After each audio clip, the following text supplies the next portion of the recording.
vous avez un oral à préparer et vous commencez à stresser un peu. Pas de panique, je vais vous donner le kit de survie de l'oral en 8 astuces. Première astuce, de réfléchir avant à la tenue que vous allez mettre. Faites propre et sobre. Une règle simple, il vaut mieux être trop habillé que pas assez.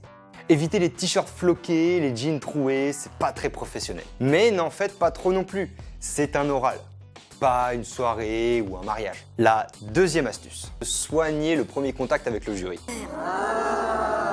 Salutations, je suis Buzz l'éclair.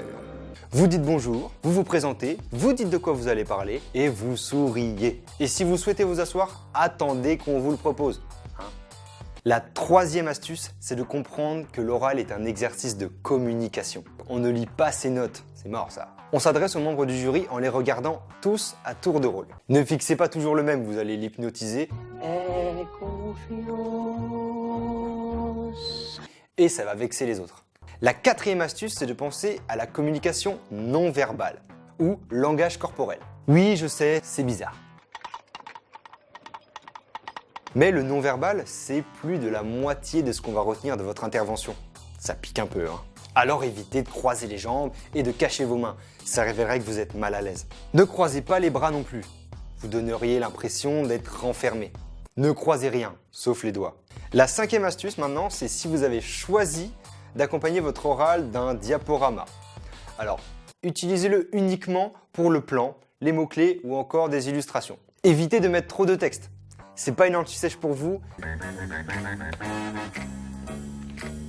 ni un test de la vue pour le jury. Passons tout de suite à la sixième astuce. Bien maîtriser le sujet présenté.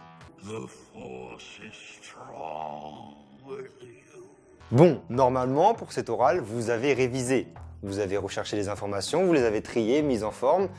Vous connaissez votre sujet. N'écrivez pas tout, vous allez vous noyer dans le texte. Préparez une fiche avec le plan et les idées principales. Ça vous évitera de vous perdre dans votre présentation et vous permettra de résister à la tentation de tout lire. Bon, allez, à la rigueur, vous avez le droit d'écrire l'introduction et la conclusion, mais c'est tout.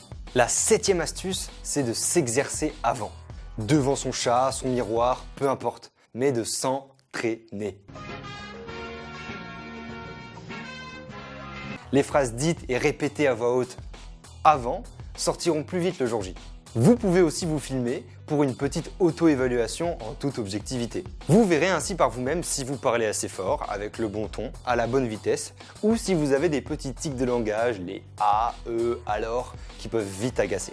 C'est aussi une occasion de se chronométrer pour voir si on respecte bien le temps imparti. La huitième et dernière astuce, c'est d'anticiper les questions. L'idée ici n'est pas de lire dans l'avenir, Les cartes vous diront... mais de préparer le terrain. Par exemple, en connaissant les définitions des mots que vous allez employer.